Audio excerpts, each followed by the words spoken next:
Joined now by Bob Sturm. Bob Sturm is the Dallas Cowboys writer for The Athletic, and I heard the golden voice for the ticket in Dallas. Well, I'm certainly on there, The yes. golden voice, Yes. as you can tell. John Daigle's been listening to you prior to the show. I just want you to know he's been doing his homework. He doesn't know the story, actually. Josh doesn't, that we go back like way back? Over Oh, a yeah. decade. Oh, yeah. In fact, there is college radio audio that exists that I did not bring with me because both of us, more importantly me, just sounds like a complete idiot. So we're not ever going to unveil it. I mean, Yeah. I would take a guess that you two weren't in college together. Was this John Daigle looking for advice out of college? I probably, right? It was about Dan Reeves, we were talking, Yeah. and Stars Hockey now, which I Okay. don't even discuss whatsoever anymore. Well, you should. It went all over the Very, place. very plucky little hockey team. They So, might do big things. Behind the scenes, though, we're actually like 30 minutes late here today because we got bumped for Jorge Masvidal, but it's okay because Josh got to finish the Villa game. So We're Aston yeah. Villa. Tell me about Jorge Masvidal. I mean, I obviously know that he is off a one-knee knockout. Yeah. He's the BMF champion. What was it like talking to him? Oh, it's great, man. I'm a big UFC guy. Me too. And so Masvidal, he's risen to kind of people's champ sort of status. And the Diaz fight, the Askren fight, Darren Till before that. So he's just on this roll, which seems like it's going to culminate with maybe Conor eventually. You look at the other options, Colby Covington, and Right. they've had their falling out. So there's a lot of good fights at 170, and he is just, a lot of the fighters came through like the college wrestling circuit. Mm-hmm. He came through the street fight circuit. He was like the real Kimbo Slice. Oh yeah. In fact, the YouTube shows him like at age 16 knocking a dude out who was Kimbo Slice's big, prodigy on the streets of Miami somewhere. Yeah. So I mean, you want to talk about the real deal. Yeah. And a guy with hundreds of fights, that's him. I feel like UFC on your show is like wrestling on our show. Like, I'd love to talk about it more, but my Right. co-host does not want to hear That's about the I love problem. the UFC. That's the problem. Let's move on to the Dallas Cowboys. Obviously, you're super close to that team. You Sure. cover it very well.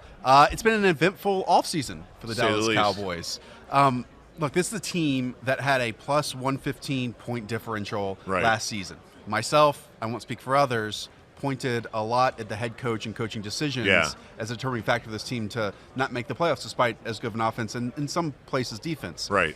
What do you think will be the most immediate improvement of Mike McCarthy replacing Jason Garrett? The first thought would be structure. Just the basic idea that what had run its course, and both offensively and defensively at different times, it became increasingly clear that they had a fine talent reserve. And I know this is highly subjective at times when you talk about how much talent does a team have, but if they consistently seem to play below their talent level, now you're looking at coaching.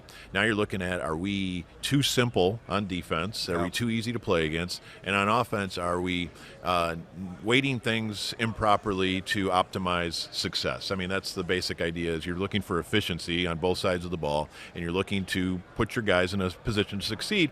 And the Jason Garrett system, the Jason Garrett structure, the Jones family and the weird personnel situation, the stability of a defense that was frankly not good enough to be that locked down and to the Rod Marinelli, we're going to run cover 3, we're never going to blitz, we're going to do all these things. There's just too much predictability, and it was not the good kind. And so, with the Cowboys getting in a new staff, a new way to look at things, and then ultimately a guy that I think the Jones family is more than happy to hand authority to, which is something that isn't always the case. I think that's going to be a real breath of fresh air.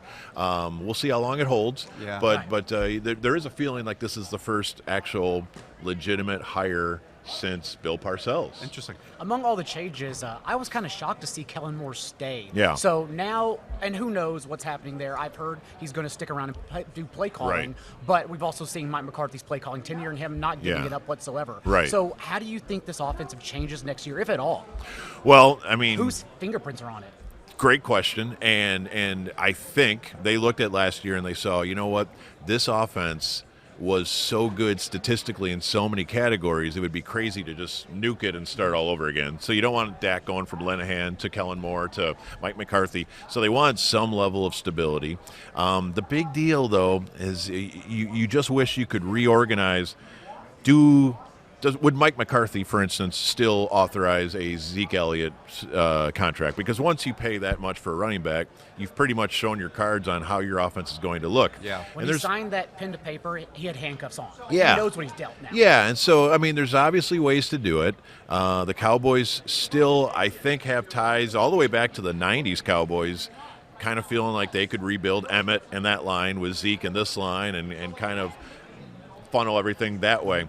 The ability to pull that off in the modern NFL, surely there's something to running offenses or run first or play action offenses. I mean, clearly we don't all think that there's no place for it, but how much? And so when you have the weapons of Cooper and Cobb and Gallup out there wide, and you have Prescott throwing the ball around, how much of that should be done? Well, yeah, but we paid this running back this much money. So it's that constant weird deal where they spent draft picks, number one picks on a guard, a center, a running back, and all these things. So they really put their eggs in that basket, right. Whereas the whole league, we see Andy Reid. What does Andy Reid believe in? Well, pretty much the opposite of what Jason Garrett and Jerry Jones believe in. So how are we going to sort this out? Bring in Mike McCarthy and hope we can bridge that gap. And there's another running back in Dallas, too. And yes. His name is Tony Pollard. And it seemed he has juice. Yeah, every single time Tony Pollard came into the game, he was electric. Yes. And he added something. I certainly understand not taking Zeke Elliott off the field.